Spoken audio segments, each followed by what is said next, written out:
Bisquera, Yes. known to many as Curty B. Thank you for coming, Curty B. Oh, always great seeing you. Always great being here.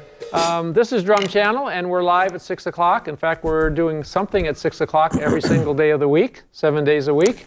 Wow. You never know when Kurt's going to come by because we're almost neighbors here in Thousand Oaks. Exactly. And what we're going to do today is kind of part two of what we did a couple months ago as part one, which is talking about grooves. And and the groove master, of course, is Mr. Bisquera.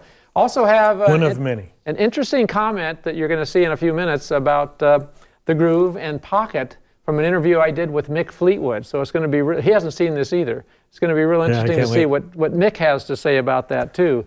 Today we're going to talk about, and you're going to play, and you should get behind your drum set because you're going to be joining him. This is kind of the way this is going to go. And you're going to be playing along with Curt, and then you're going to be playing when Curt lays out, and then you're going to join him again. And you're going to see what you sound like with and without the click track, to see if the click track really changes your feel. And that's a subject in the studio. In the old days. Well, the new days too. In the new days too, yeah. When you didn't play with the click track, and when the click track came in, what was the big thing you found as a challenge that allowed you to not have it inhibit your feel? Well, first of all, when they would start the click track, for some reason or another, it was connected to a red light that went on when they started recording into the studio. A red light would come on into the studio. And that was more frightening than anything because, lights, as you know, if you get pulled over by the police or you see lights in the sky, you might be abducted by a UFO or it's a plane or whatever. There's this red light that goes on when it's time to record. So getting over that initial fear of that red light, that took a lot. And so, having something at a constant all the time clicking in your headphones, that was really, really scary at first and really daunting because that was the dictator of what was going to happen time-wise and the tempo of the tune. And it would be up to the drummer to create the feel, and along with the other musicians creating the feel of the song with that tempo grinding in everyone's headphones. Commonly called red light syndrome. Red light syndrome, hence the red light. Known very well amongst young drummers when they get into the studio for the first time. And even though there's no red light, we still call it red light syndrome because it's scary knowing that you're being recorded, and there's a click track going on, and there's people listening, and there's other musicians relying on your expertise or lack thereof to provide a groove for the song or the piece of music that you're doing. One of the tips, I often say a lot of the entertainment shows we have on DrumChannel are as educational as the actual lesson showing you what you're going to play. And I forget if it was Jim Keltner, might have been Chamberlain, but the subject came up about being in the studio and what's one of the things that is important. And the key was to look like you're relaxed. If you go in and you look like you're nervous, the engineer is going to feel a little nervous, the producer is going to feel a little nervous. So if you can work on your playing like you're relaxed, even though you might not be, because I don't think anybody is the first time they go in the studio, that was a really, really important lesson I thought that everybody should learn. Yeah, and it really is about that, walking in a room full of musicians and a conductor and a producer and the writer and the copyist and all these people, which most of the time you only know maybe a third of all those people that are in the room. It is about, that saying, it's that first impression when you see someone. So if you walk in and you're nervous and they see that you're sweating. Well, I've got to ask you, okay, not all this time I've known you, I don't actually know the answer to this question. When you got the call, whether it was from Mick or not, the idea of being in a studio with Mick Jagger, you had to be a little bit nervous, right? Oh, absolutely. Okay, good. That's good. I feel better. Here's the guy that played on, sang on all the songs that I grew up loving and knowing, and who's, generation after generation of music and rock and roll. He's the godfather, one of the godfathers of rock and roll and the front man of the greatest rock and roll band. And of course you're nervous because it's Mick Jagger, but the calming point for me was knowing that, okay, that's Mick Jagger, but he's in this situation with me as well, so he must be nervous. I didn't think about that. So here's this new drummer. It's not Charlie Watts, it's Kirky B, and it's him. And we're doing these new tunes that he hasn't sang yet, and he's just getting to know them. I'm just getting to know them as the drummer. So we were in the same boat. He may be sitting at the front of the boat in the luxury seat, and I'll be in the back rowing, which I don't mind at all. That's my job. But we're there together, creating this magical moment in the recording studio.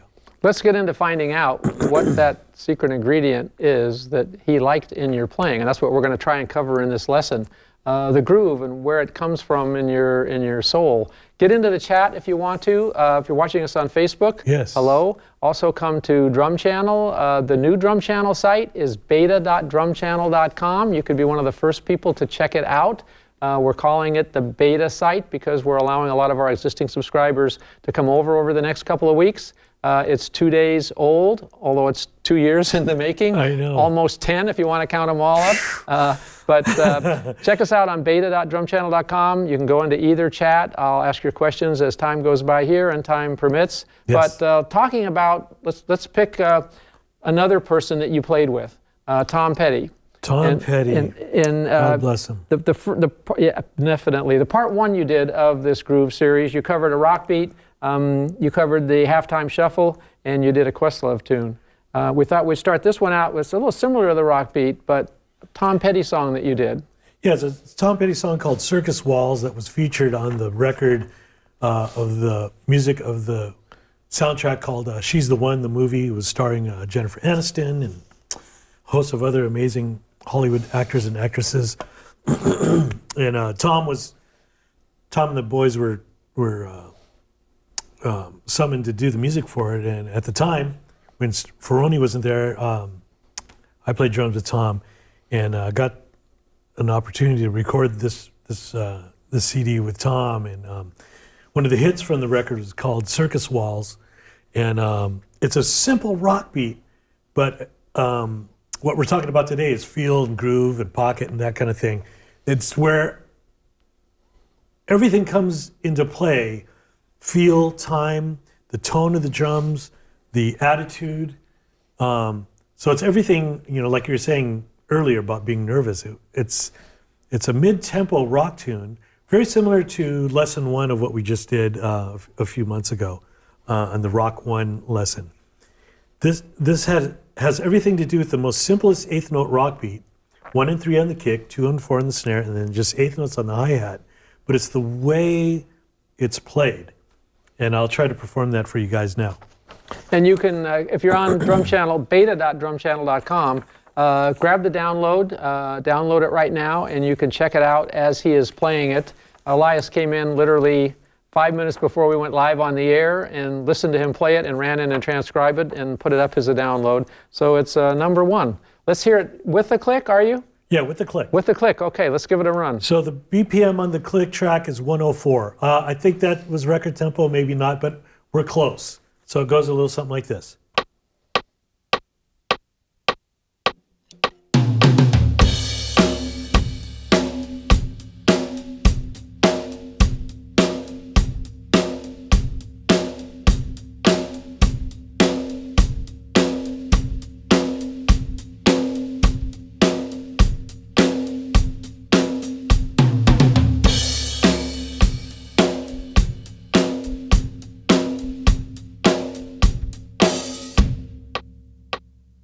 So that's essentially the groove of Circus Walls. I do want to add, though, there's a tambourine part that's played by the great Chris Trujillo, and the part he's playing is just a simple...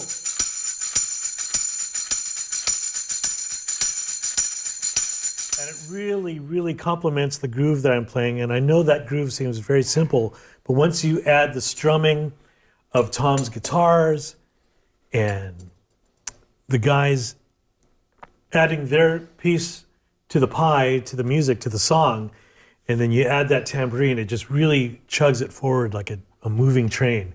It sounds simple, but it's not. And that's really the secret to this. Playing less is often more difficult, and it reminded me exactly that same beat as I understood him remember it, we have a great round table with it's Jim Keltner, Matt Chamberlain was in it, I think Ralph Picara was in that one, Thomas Pridgeon maybe was in it too. And I asked each one what their first experience was like in the studio, and it blew me away.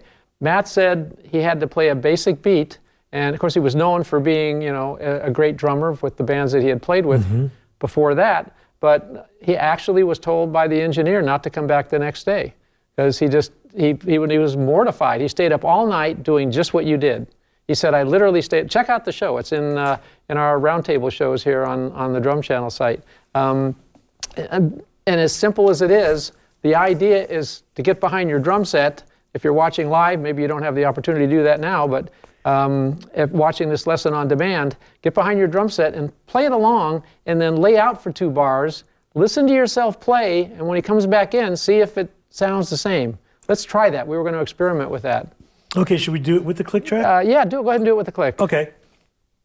So I'll play for 8 bars, and then I'll lay out for 8 bars, and then play another 4.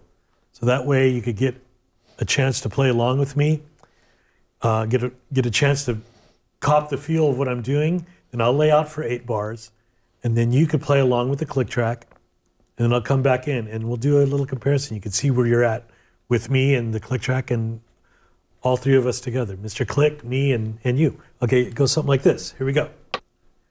I'll count it off. Here we go. 1, 2, 1, 2, ready, go.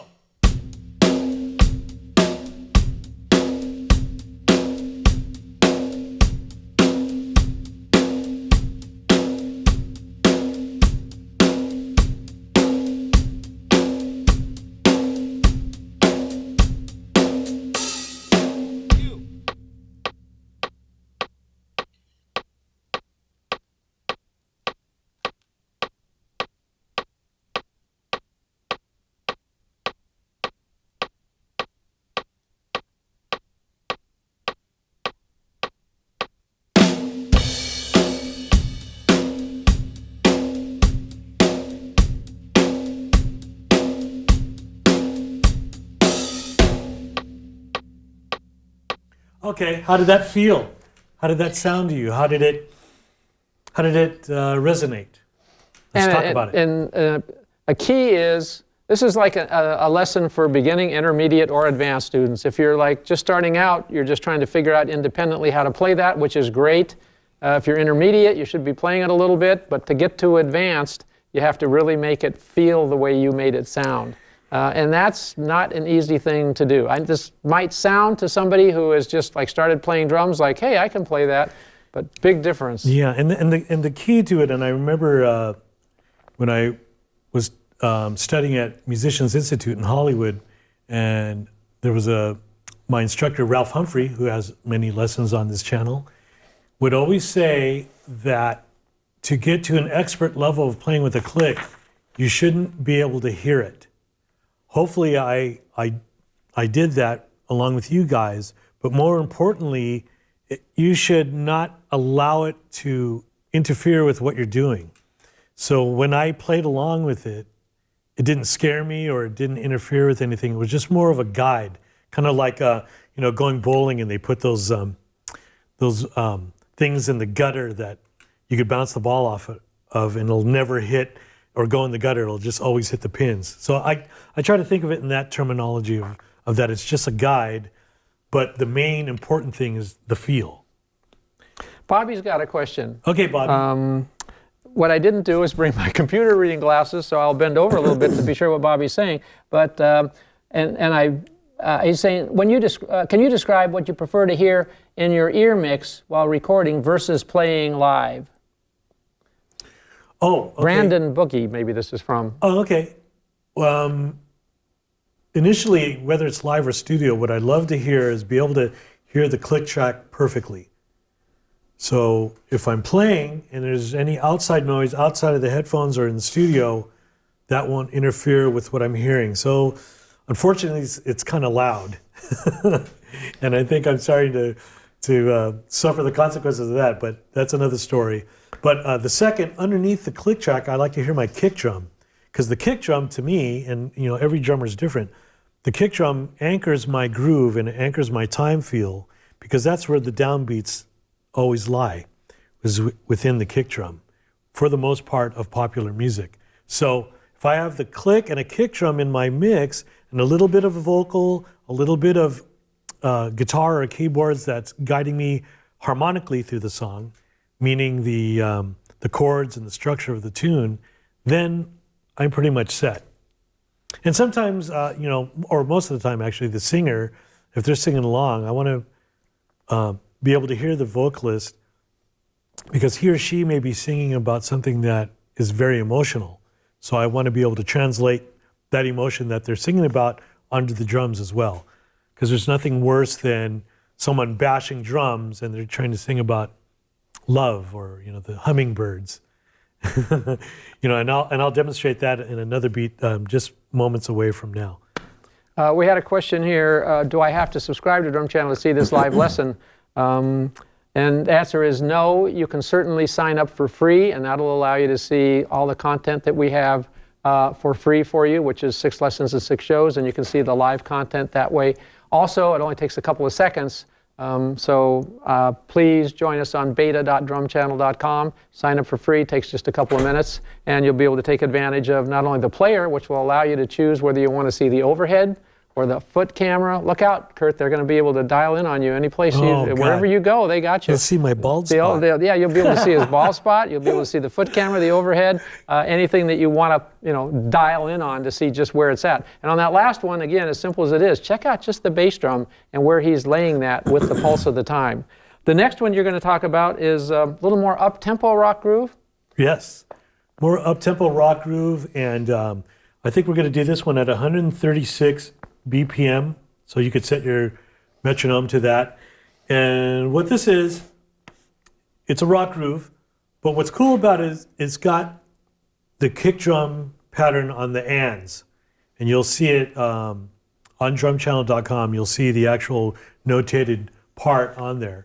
But what's really cool about it is the bass drum plays on the ands, or the upbeats, and it's just a fun groove to play, and it seems to work because it's a 2-bar pattern, and it seems to work in a lot of rock situations because it fills out what the bass player is doing, and it fills out whatever like the keyboard player is doing. So it's kind of a cool beat. I've used it on a zillion records and recordings, and it goes a little something like this. Here we go. 1, 2, 1, 2, 3.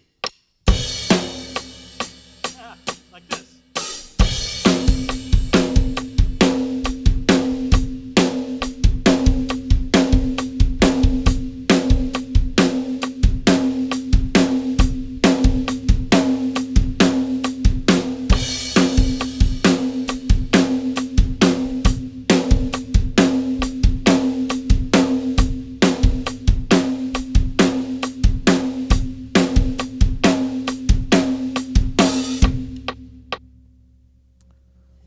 I wonder what they sound like doing that. Yeah, let's hear that. Want to do the same thing, 8 and 8? Yeah, 8 and 8. Here we go. I'll play 8, you play 8.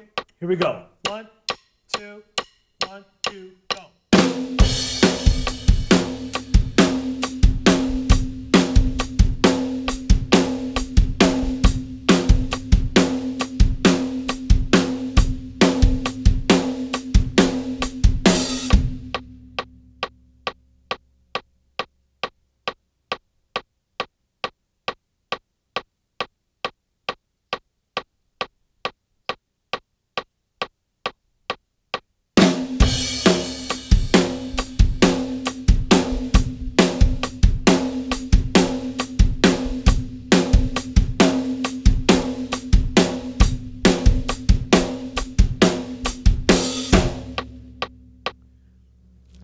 So it goes a little something like that. Nice. It's very, very nice. Now, you may have noticed I changed up the pattern, and that's because we just came up with this groove right before coming on air, so my apologies, but I played the groove right toward the end there. So, question from a Brent.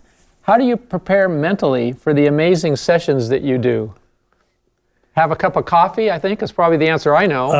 Yes, coffee, but that's not always a good thing. But The way I prepare for that is knowing that it's a new situation, and I'm going back to the Mick Jagger thing. It's a new situation for everybody involved. So for me, I'm coming in brand new and I don't know the song, I don't know the music. I look at it, I read it, I understand the concept. The artist is there, the musicians are there, and just knowing that I'm there with these other people that have never played the music before ever, they're in the same boat I am, and we get to find the treasure together of the music. So I look at it that way. I look at it in those terms, like, okay, well, we kind of really don't know what we're doing, so let's find it together. Now, a lot of times now, these days, is I show up by myself, and there's already music recorded, there's already music that's already happening, and drums is the last thing that they want to come on to the recording. So I have to imagine myself already had been in the past recording with the musicians that have already laid down their parts, and then apply all the knowledge and all the skill that I have to make it feel like I was there at the same time. So to prepare, I just have to relax and just make sure that I have the right drums, the right drum tones and sounds, and try to find exactly what the producer or the artist or both, what it is they're looking for. Hey, we want it to sound like this. Hey, we want it to sound like that. You know, we need the verse to sound like Bruno Mars and the chorus to sound like Adele. Can you make that happen? Yes. And so I have to go into my memory bank and figure all that out and try some different ideas. And so essentially what you're saying is Jim Keltner, you know, walk in, relax, don't let them know that you're nervous. We just put up at 6 o'clock, because at 6 o'clock every day we have something going up, a Blair Cinta, Secrets of the Pros, which was about how to get different tonal sounds with different drums and different ways you would use a drum. Nothing to do with tuning the head. There's a difference between producer wants something a little different out of the bass drum and you've got a 24, you need to go maybe to a 20 or to a 22. Snare drum wise, when you go into the studio, do you take an arsenal, or what is your kind of go-to snare drum? Well, my go-to snare drums, I should say, because you really can't do a session with just one snare drum. You have to have the arsenal. So I have my wood snare drums, my metal snare drums. I have some old, super old vintage snare drums. I have new Concept Series DW snare drums, which I'm just completely in love with right now and using those a lot. And what I try to do is offer a palette that's close and representative of the music that I'm recording. So if it's something new and exciting and electronic, I'll try to have something a little more modern sounding. Or if it's super old and retro Motown kind of thing, I'll have something that's a little more retro, you know, an older sounding kit. Or if I have a modern sounding kit and they want it to sound old, that's where paper towels come into play, duct tape, things like that to muffle the drums, towels, sponges, wallets, anything that could muffle the drum. If they want it to sound a little more modern, I like to tune up the drums a little bit in pitch. Ask the engineer to add some room ambient microphones to make it sound a little more open. So there's a lot of ways, both with me behind the kit, along with the engineer, and the two of you can come up with the perfect concoction that's right for the music. Reminded me of a funny story. Jim Keltner called me one evening, and just like you're saying, the producer said, I'd like to have like a vintage sounding kit on this. And remember when we came out with our 25th anniversary, DW had a 25th anniversary drum set, which was made out of wood from Lake Superior that was 800 years old. So anyways, you know the story. So he goes in and Ross sets up basically this new kit. And the producer comes over and says, you know, I know they're going to sound good, but I really wanted something vintage. And Jim said, the wood's 800 years old. So so it worked. Yeah, it worked. So there's different interpretations of vintage. Pocket. I want to get your reaction to what a good friend of ours who I know we admire very much, Mick Fleetwood, had to say. I had the opportunity to do a great interview with him, which we both had a lot of fun. He gave me a great compliment afterwards. He thought it was a great interview because it wasn't a fanboy interview. It was about drum stuff, that we want to know as drummers here on DrumChannel about his playing and the way he approached things and the band and the people that he liked. But you can't interview him without saying, what would you have to say about Pocket? And he went on for about 10 minutes and told like an amazing story. But here's a little snippet of it, and then I'm going to ask you what you think about what he has to say. Here's Mick Fleetwood. If a drummer gets to the point where he's practicing and he's taking private lessons, but he's sitting in the band for the first time, what advice would you give him that should be paramount in his mind? First time he plays with a band. Yeah, first time you play with a band, I would immediately say, because my explanation would be, as a percussionist, as a drummer, is that you're leading, but you're following. And I totally would say, first time in a band, assuming there's, well, even if you're in a band, if there's one other person, so watch their body language like a hawk. If you're just imaging, it's like being a good waiter in a restaurant or a great road manager. You never stop looking. How are we doing here? Or in the Secret Service, you go, how are we doing here? Oh, that's okay, we're moving here. It's all about that with me. And body language leads to a pocket. Now, you create the pocket for better or for worse in whatever way you do as a percussionist. That's pretty fair to say, meaning that's your commanding position. The following position is really, really, really, really important. Great comment. He goes on to talk about a disastrous experience he had where the leader of the band turned and just reamed him and the rest of the band because they were 17, they were really young, and they didn't understand what he learned at a future. It's exciting to me just to realize that he had to learn that. Right. He got at a point when somebody said something that made him think about, hey, I'm playing really good, but there's another whole level up there that I'm finding out about now. You have an experience where it was like an epiphany, kind of like, I'm good, but now I'm not laying it down. I have a million of them, but the one that resonates the most is when I played with Morris Day and the Time.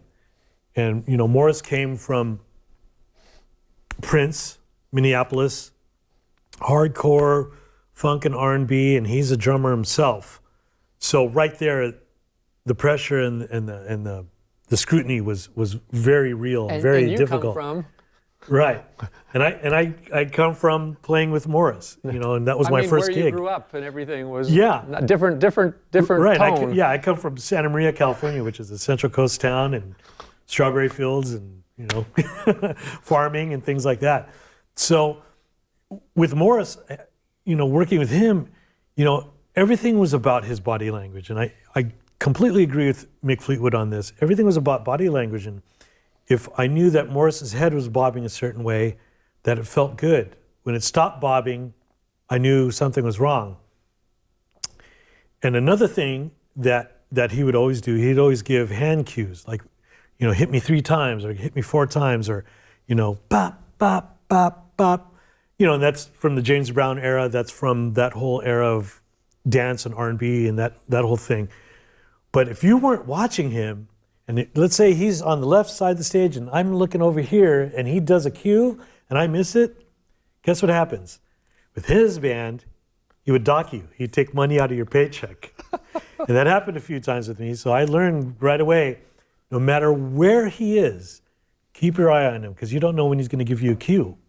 And so I learned, early on, which Morris Day and the Time was my first gig, knowing that always keep your eye on the singer. No matter where he is. He could walk in the audience. He could just be right next to you. No matter what's happening, always keep your eye on him because he's the conductor of the band. Now, same goes for if you're a percussionist in a legitimate orchestra. You're watching the conductor. He's conducting. He's giving time and giving you the visual cue of where the time resides. And you're the triangle player, and you have to hit that triangle at bar 702. And that's the only note. You better be watching him and counting and looking at your chart and having all these things together to make sure you hit that triangle, that bar 702. So my point is, yes, always keep your eye on what's going on. Survey the land. Sometimes the guitar player will break a string. And if you're not paying attention, that could really, throw the whole show off its game. And vice versa. I mean, anyone or everything. A light could fall on the stage. You got to be aware of that. So along with drumming, you have to watch what's happening on your stage. And I say your stage because you're the guy driving the big bus for all these people to do what they're doing on there. So, yeah. I hadn't thought about this now, but the name of the band was Morris Day and? The Time. Right. And you're the guy keeping the time. Right, exactly. Was there a connection there? Because I never even thought about that till right now. No, I was just reading, I listened to an interview on YouTube with Morris, and he talked about how that name came up, and it was different.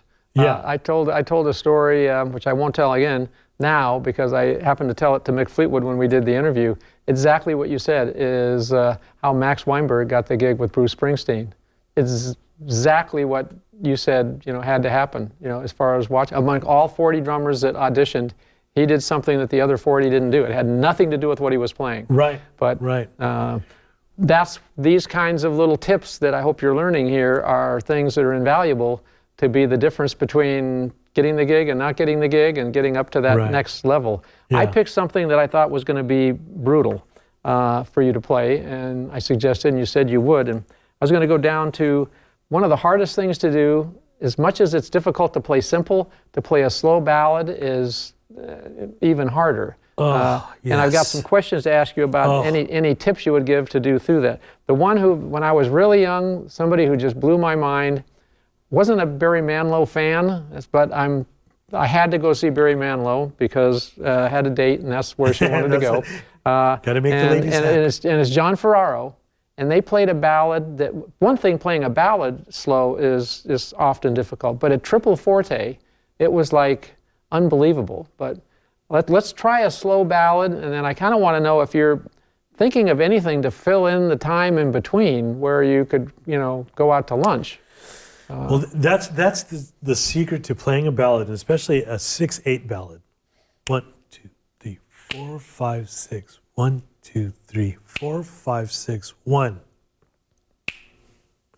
1. Now, I left out the 2, 3, and the 5 and 6. So the key, I think, and it works for me, and I've talked to other drummers about it. I actually talked to Keltner about it. What's happening in between the notes is the stuff that counts, because that's the space between each note that you play: kick drum, hi-hat, snare. So, for example,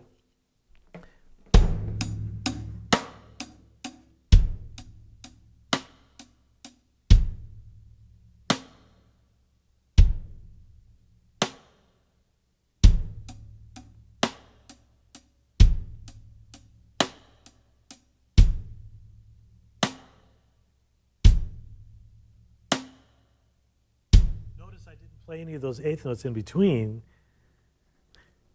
because it's already happening, and it's already happening in here and here, which creates the feel.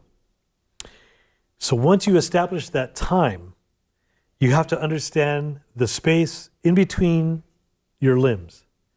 And that's the key to everything playing slow, is understanding the space between the limbs. For example, if you did this,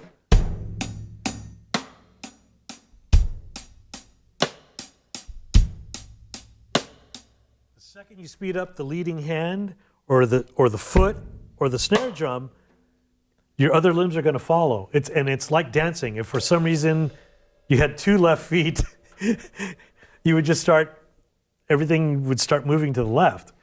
But you have to understand that, again, the balance between and the space between each limb of your body. So you're thinking of the space more between what you're playing rather than the time of waiting for the next quarter note to come down, which is like a lot of space between there. Correct. Ah, interesting. Because if you think about it, you could count, and everyone counts differently, as well as plays differently. So understanding that space between 1, 2, 3, 4, 5, and 6. 1, 2, 3, 4, 5, 6. 1, 2, 3, 4, 5, 6. Now I could do the same thing and rush it. I could be on top. 1, 2, 3, 4, 5, 6. 1, 2, 3, 4, 5. Did you notice? Verbally, I changed my tone of my voice, and the syllables of the word were shorter, so it made me automatically put the time more on top. I did know. Do it again, though. Listen to this. Okay. This is very cool. So here's how I would count it.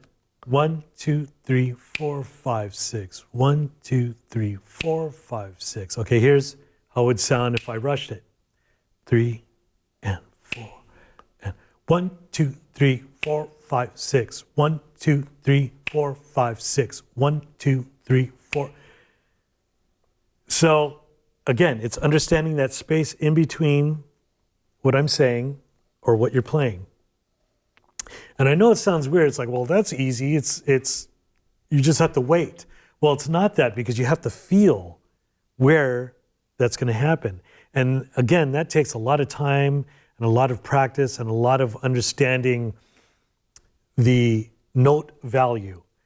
When you're taking lessons for the first time with your teacher, your instructor, and they're teaching you quarter notes, eighth notes, 16th notes, all those have note value, correct? Being an instructor yourself, it's all about the note value. And when I started getting into note value, of how the value of the note with the tempo, man, it really opened up a world unbeknownst to anyone, because then I started understanding, oh, the keyboard player, his value of his note is here. The bass player's value of his note is here. The guitar player values his note here. So then, as the drummer mathematician that we are, we get to go, oh, okay, so that guy plays on top, he plays behind, he plays right in the middle. If I play here, it all comes together like glue. Does that make sense? It absolutely does. Okay. Absolutely does, yeah. Greg Matheson told a story, don't remember which show it was here on DrumChannel. I think it was part of the DVD, actually the concert series I think that we have with him up. But Jeff Porcaro's story, where he said they were in the studio and Jeff was laying back, and so he laid back. He figured that's where it's supposed to be, so he laid back too. And when they took the break, Jeff went to him and said, "Hey, what are you doing?" And he said, "You feel me kind of pull back a little bit?" And he said, "Yeah, I did. Yeah, I went with you." He says, "No, you're not supposed to. Right. Don't go with me. You're supposed to stay where you are. The reason it feels like it's coming back is because I'm coming back, and then I'm going back. If you come back too, we're just slowing down. We're Right. just heading the wrong direction." That was it, because I would think that, if somebody's leaning back, everybody wants to lay back to see, where the Right. time is. And to have that keen of an awareness of time. This is going to be, difficult and sound really simple, but do like 4 bars and then maybe lay out just for 4 to see if they can play along with a really slow rock, Okay. 6/8 beat. All right, I'm gonna. And record yourself in doing this. There's no substitute for recording yourself and listening back. As you can listen to Curt, you can listen to yourself, listen to Curt again, and just get to the point to where you don't know who's who, and then you got it. All right, so this is. I'm putting the click track up only because we could use it as a guide, like I said earlier, and it's set at 45 BPM, eighth notes, and we're just going to count those eighth notes as 6/8. 1, 2, 3, 4, 5, 6. 1, 2, 3, 4, 5, 6. Okay, so I'll play along. I'll play along again for 8 bars, and then you play for 8, and then we'll end it. A little something like this. Here we go. 1, 2, 3, 4, 5, go.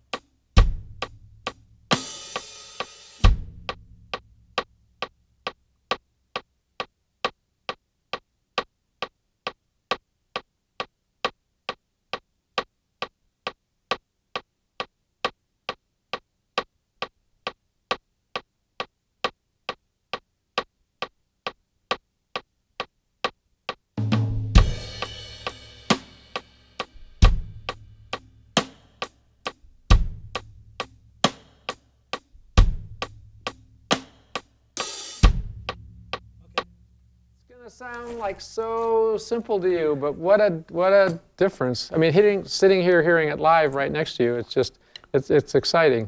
Not only the fact that I can hear you doing it and it makes you want to dance and kind of move, which is the other big, thing. That's the job of a drummer, right? So Yes. if you're kind of singing it the way you sang it before, you would want to listen to it, but you might not want to move to it. So Exactly. we're going to get more exciting here right now, by the way, as we're pretty much out of time. Yep. But you had a rock beat that we wanted to do using tom fills, which would be kind of cool. Explain a little bit about how you would be doing that and what you would like to do. Well, it's just essentially 16th notes on the toms, 4 on the floor on the kick drum, and then just playing the backbeat on 2 and 4. So a little something like this. And I'll start with the kick drum and I'll work my way up.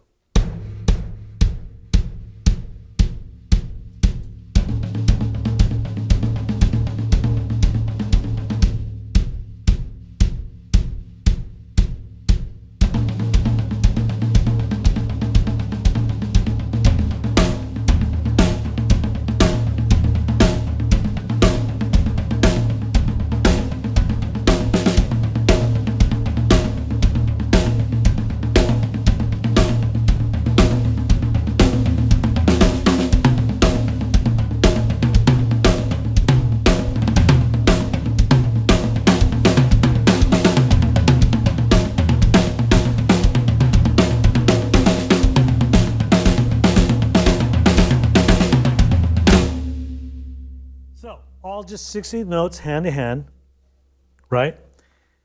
Very simple. Ride tom, floor tom, 2 and 4 on the backbeat. But then you get to orchestrate hand to hand, moving from instrument to instrument. And so that makes it fun. And you could do it on hi-hat, snare drum, the bell of the cymbal, and it creates all these cool new patterns. Well, basically all single strokes. All single strokes, Playing it to correct. the kit. Try that a little bit, and we won't do the layout thing because I think they'll understand what they need to do when they're actually practicing. But maybe put it in context with a regular beat that you're playing, because it would almost become a fill, also, right? Right. Right. So let's apply it to, like, let's say a straight 8th note rock beat, and then let's say when I go to the tom, that'll be like the bridge of the song. Nice. Right? So I'll play the chorus, then the bridge, then the chorus again. So here's the chorus. 1, 2, ready, go.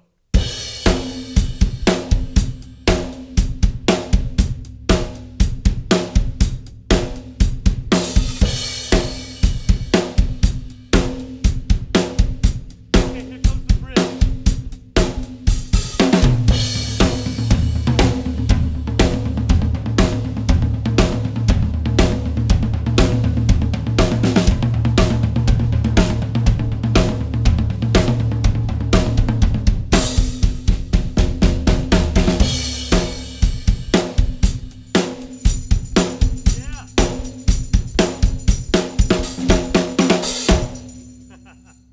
Love That'd it. be good for something over Yeah, here. heck, well, come on. That's very nice. I can't thank you enough for Can't thank you enough. joining Thank you us so today, much. and I can't thank you Anytime. enough for joining us too. Yes, thank you, guys. The whole idea to recap this is, when you talk about the groove, anything you'd want to leave the. We've already had some real words of wisdom here today, I think. Yeah, I think truly what it comes down to is just making it feel good. And when the feel happens, then it makes the other musicians that you're playing with relax a little more, and then they get to relax into their instrument and make their instrument feel good. And then by the time the end of your rehearsal or your performance or whatever, it just is a great show. It ends up being a great time, and you want to do it over and over again, and hopefully it leads you to much success and fun making music. It does take some practice. Yes, because, practice. In order to make it feel good, it's important to have, this is a word that Freddie Gruber used to use a lot, facility, which is different than technique. Technique is the ability for you to use your body and see how you want to play, what you want to play. We have some amazing lessons on the site from the best teachers in the world, best information that you're ever going to get from Ralph and Murray Spivak's lessons on technique, how to do what you're doing. And you work at that and you practice it. But facility is the ability for you to play whatever you're hearing. And in order for it to feel good, you have to not be thinking about what you're playing, right? how Correct. you're getting it out has to be like you've already woodshedded and you got that together. Then you hear what you're playing, and that's how you put your emotion into Yeah, it. and again, most or all musicians would say it is like a language playing drums, because the more you do it, the better and more proficient you get at it. And it is a language. It is something that requires practice. It requires styles and tempos and all these things, like a language. So French and Italian and other languages, they have a certain cadence. And so now you're learning this cadence behind the drum kit, and a language and a balance, and it's a whole thing. It's pretty amazing what we do as drummers, isn't it? Yeah, I think It we really have. is. I think we have the sad but true real secret on how to get better here on DrumChannel. Practice. Yes, practice. No matter what anybody tells you, but there's no quick way to do Isn't it. it 10,000 hours though? Didn't they say 10,000 hours at anything will get you to a place of expertise? Well, this is a good start anyway. Okay, yeah. So start your hour now, and If you happen to be watching us on Facebook, thank you for joining us tonight. If you have a chance, definitely go to beta.drumchannel.com. You can sign up and be one of the first subscribers. You can sign up for free to the beta site if you want to do that before we turn it over live. I want you to get a real good look at everything we have that we're offering you and get your input too. This is a two-way street. Yes. Things you want to hear us do more of, people you want to have on, things you'd like to have Curt do more of. Again, every night we have something new for you at 6 o'clock. That's what's happening. This is what's happening today at DrumChannel. Yep. And we have a long list of things. Check out our schedule that we have planned for this month, and some real cool things in the next year. You've seen a little bit of the Charlie Watts interview that we did? Yes, You've I seen- saw some That's of that. really, Oh, really cool. Yeah, we got incredible. some great interviews hero. and great information for you that, again, I think you can only get here, and we appreciate your support. If you want to hear a little bit more of this guy rambling on, just hang on for a couple more minutes and you'll find out everything you need to know about what the mission is here of DrumChannel, because that's what we're going to be playing for you right now. So we'll see you next time, and here I am again. Thanks. see you guys.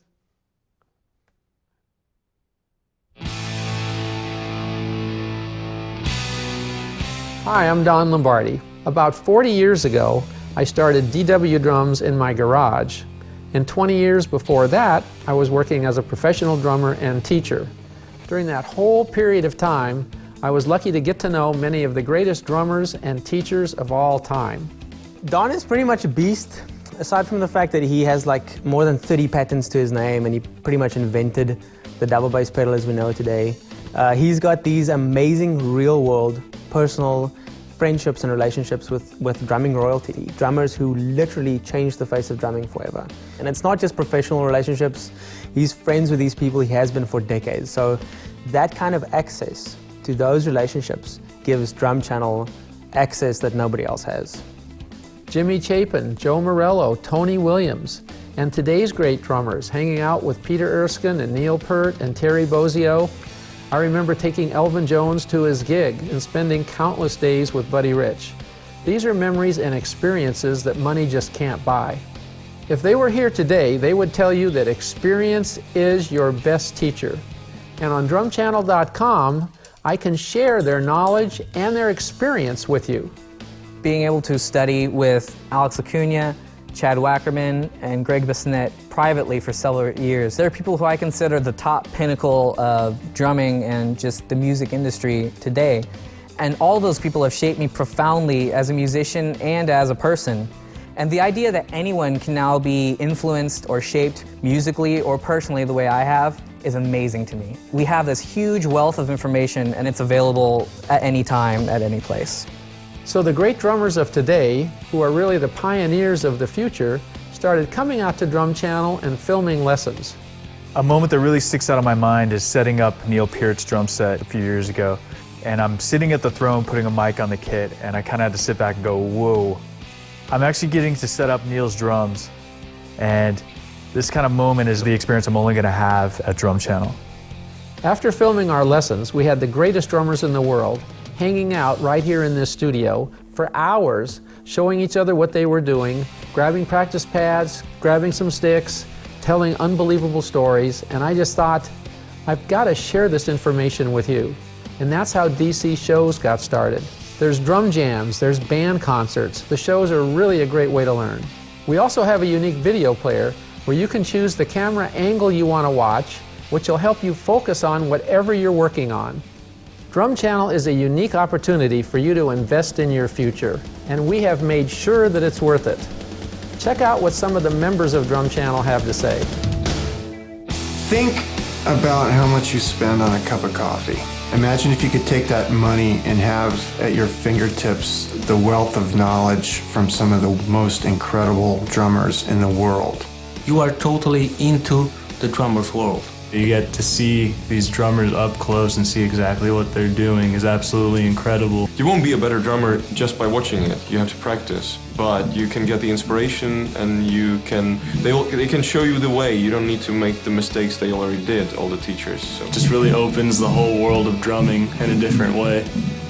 Nowhere can you find the variety of drummers and musicians that you can on DrumChannel. I think it's a very inspirational way for new drummers to learn.